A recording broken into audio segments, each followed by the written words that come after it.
Think about the last time you replaced something that still worked. Maybe it was a phone. The old one still turned on, the screen was fine, and you could still send messages, take photos, check email, and do almost everything you needed. And yet, at some point, the newer version started to feel like the one you should have. Nothing had necessarily failed. You had simply seen the next version, and suddenly, the version you already owned looked different. This happens with phones, but phones are only the easiest place to notice it. A television can still show everything you watch, but a newer screen can make the old one feel limited. A laptop can still handle the work you do every day, but a newer model can make its age suddenly visible. Even appliances can be replaced while they are still doing the job they were bought to do. The old product is still useful, but usefulness is no longer the only thing being compared. Before a newer version appears, the question is usually simple. Does this work? Is it reliable? Can it do what I need? Then something newer arrives, and another question quietly enters. How does this compare? That changes the way the old product is judged. A faster phone can make a perfectly usable phone feel slow. A television with new features can make an older television feel limited. A newer computer can make an older one feel behind, even when the work being done on both is almost the same. The product has not necessarily become worse. The reference point has moved. And this is where replacement becomes different from failure. We usually imagine replacement as something that happens after an object stops being useful. It breaks, becomes unreliable, or can no longer do the job. So we replace it. But sometimes the product remains functional while the way we judge it changes. The newer version gives us a different standard, and once that standard exists, the old product begins to look less current. We own something. A newer version appears. We compare the two.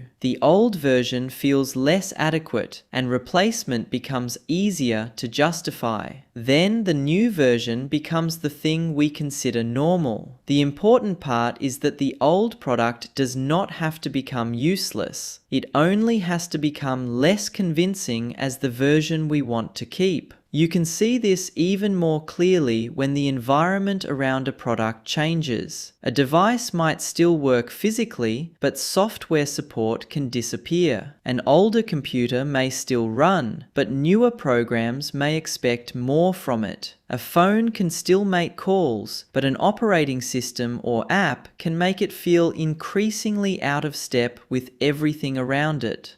Now the distance between still works and still feels usable becomes larger. The product has not simply aged, its relationship with the surrounding system has changed.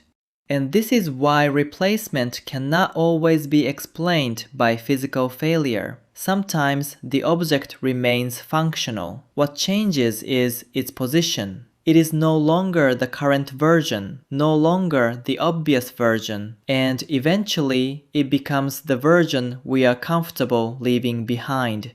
Of course, this does not happen to everyone. Some people keep products for years, some repair them, some are completely satisfied with what they already have. A new version appearing does not automatically make an old one replaceable. But when the newer version changes the standard by which the existing product is judged, replacement becomes easier to imagine.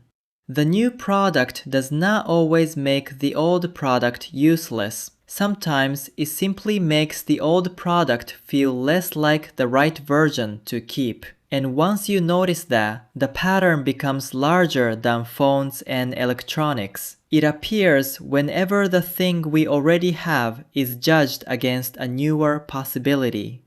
The useful life of an object and the perceived life of an object are not always the same. Something can continue doing its job long after we have started thinking of it as something that should be replaced. That gap can exist without anything dramatic happening, no failure, no emergency. Just another version, another comparison, another small difference that changes what good enough means. We often remember the moment we bought the new thing. We rarely notice the quieter moment before that, when the old thing stopped feeling like the right version to keep. And maybe that is the more interesting part of replacement. Things do not always become replaceable when they stop working. Sometimes they become replaceable when something newer changes what working well enough is supposed to look like. The old product can still work, the need can still be the same, but the standard has moved. And once you start noticing that difference, the next version begins to look different too. Not simply as something new to buy, but as something that changes how we see what we already have.